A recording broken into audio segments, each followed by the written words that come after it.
Միակ կարծիք կամ միանշանակ մի կարծիք չէ Ադրբեջանում կան տարբեր արձագանքներ դրական էլ բացասական էլ քանի որ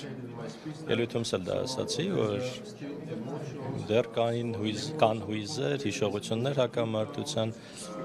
դրանք խորն են ժամանակ պահանջվի որպեսզի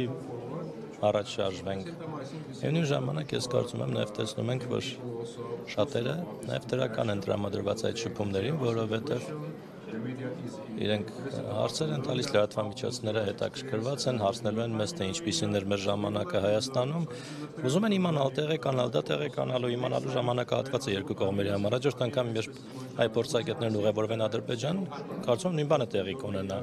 լրատվամիջոցների ներկայացուցիչները հարցեր կտան ոնց էր Ադրբեջանում ձեր ճանապարհորդությունը ինչ տեսակ եւ այլն դա իմանալու սովորելու գործընթացը երկու ստեկ Ադրբեջանի նախագահը պարբերաբար խոսում է Հայաստան ադրբեջանցիների վերադարձի մասին, ինչ կարծիք ունեն ադրբեջանի քաղաքացիները այս հարցի մասին, որովհետև ի վերջո իրենք են գալու Հայաստանում ապրելու, Հայաստանի օրենսդրությամբ, Հայաստանի քաղաքացիությամբ, արդյոք նրանք պատրաստ են Հայաստանի քաղաքացիությամբ գալ եւ Հայաստանում բնակվել։ The president of Azerbaijan regularly speaks about the return of Azerbaijanis to Armenia. What do these people in Azerbaijan think about it? Are they ready to come to Armenia, live under the Armenian laws, be holding Armenian citizenship? Are they ready to do that? What is their opinion? Because after all, they would be the ones living in Armenia with Armenian citizenship.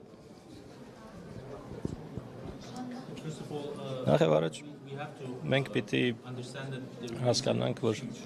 community ահռելի համայնք կա Azerbaijanis էթնիկ ադրբեջանցիների, ովքեր ժամանակին ապրել են whose ancestors կամ ում նախնիները իրականում ապրել են Հայաստանում Exodus մի քանի ալիքներով դուրս են եկել հատկապես 20-րդ դարում հիմա վերաբնակվել Ադրբեջանում եւ Ադրբեջանից դուրս իրենք ունեն էթնիկ comprised որոշակի ethnic community ենթաէթնիկ խումբ են իրենք իրենց ենթաէթնիկ սեփական ծեսերը ունեն սովորույթներ անգամ պարեր եւ իրենք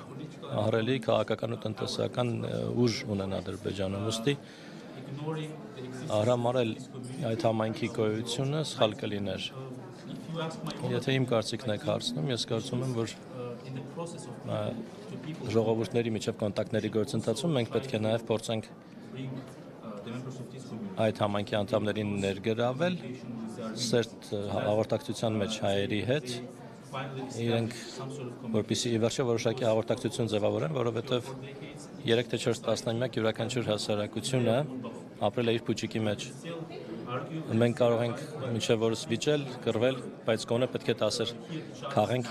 միմյանց պատմույթները լսելու եւ հասկանալու միմյանց դիրքորոշումները եւ այդ հաղորդակցությունը միանշանակ կօգնի մեզ ողջունման գործում նախ գործընկերոջից հարցին հստակեցում այդպես էլ չասվեց թե անխոչնդոտ ճանապարհ ինչ նկատի ունեն եւ անձամբ իրենք ինչ նկատի ունեն կամ որ տարածքը նկատի ունեն երբ որ ասում են Արմետրյան Ադրբեջան կամ Զանգեզուրի միջանցք To clarify an earlier question how do you understand unhindered access and for you personally what do you have in mind when you say Western Azerbaijan or Zangezur corridor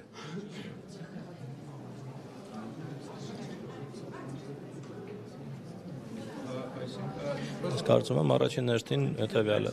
անխոչնդոտ հասանելիություն ԱՄՆ-ն պետք է ապահովի դա ԱՄՆ-ի պատասխանատվությունն է օգնել Հայաստանին ապահովել այդ գործընթացը մենք չենք կարող ենթադրել կամ հավաստիացած լինել Ադրբեջան-Հայաստան ԱՄՆ-Հայաստան բանակցությունների պարագայում այսինքն ժամանակ անցնի եւ ժամանակի մեջ կտեսնենք թե պրակտիկայում ինչ կնշանակի անխոչնդոտ հասանելիություն արդյոք դա կնշանակի էլեկտրոնային այնպիսի համակարգ, որ անձի ստուգումներ չլինեն, թե արդյոք դա կնշանակի այլ ինչ-որ մեխանիզմ կողմերի միջև դա ապահովելու համար։ Ինչ վերաբերում է Sorry, can you repeat that? When it comes to Երբ խոսքը վարում է Թրիփին կամ Զանգեզուրի միջանցքին, ես կարծում եմ Զանգեզուրի միջանցքը ավելի լայն հասկացություն է Ադրբեջանի համար։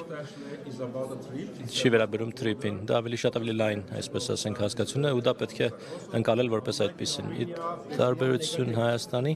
դա չունի բացասական նրբերանգ, երբ մենք ասում ենք միջանցք եզրույթը, Հայաստանը ունի ըստիս այլ ընկալում, մարդիկ միջանցքը այլ կերպ են ընկալում, Ադրբեջանում այլ կերպ են ընկալում։ Խնդրում եմ վերջին հարցը պետք է շտապենք։ Final question, we have to go back in. Ներսում այն կարմիր գծերը, որոնց հետ աշխատանքը անգամ Ադրբեջանի ղեկավարությունն է դժվար տանում եւ ինչ քայլեր են ձեռնարկվում։ What are the red lines within Azerbaijani society that are hard for even the Azerbaijani government to deal with, the red lines? And what is the government in Azerbaijan doing to work with these red lines? Yes. Unlike Ի տարբերություն որոշ տարածված Հայաստանում տարածված կամ Ադրբեջանից դուրս տարածված խոսույթների կա հստակ հասարակական կարծիք, ամեն ինչ չէ որ վերևից ներքև է աշխատում, կառավարությունը պետք է ականջալու լինի հանրային կարծիքին։ Ինչպես գործընկերս արդեն նշեց, ընդ որում կարող եք նաև դա ստուգել սոցիալական ցանցերում, Facebook-ում, YouTube-ում, տարբեր մեկնաբանություններ կան Ադրբեջանի օգտատերերի։ Ոչ բոլորը կարող են գոհ լինել հաշտեցման փաստը, որովհետև շատերի համար տրավման եւ վերքերը դեռ թարմ են։ Այո, Վաշինգտոնյան հանդիպումը շատ լավատեսություն ներարկեց, այս իմաստով հետաքրքիր դինամիկա կա երկու երկրների միջև, սակայն պետք է նաև հասարակությունները նախապատրաստենք մեր գործողություններով, մեր վարկով, մեր հայտարարություններով, ես կարծում եմ, որ մեզ համար, ինձ համար անձնապես հաշտեցումը վերջնանպատակ չէ, այլ ճամփորդություն է, մենք պիտի սովորենք այս ճամփորդության ընթացքում ու պետք է կրթենք։ Շնորհակալ ենք, շտապում ենք։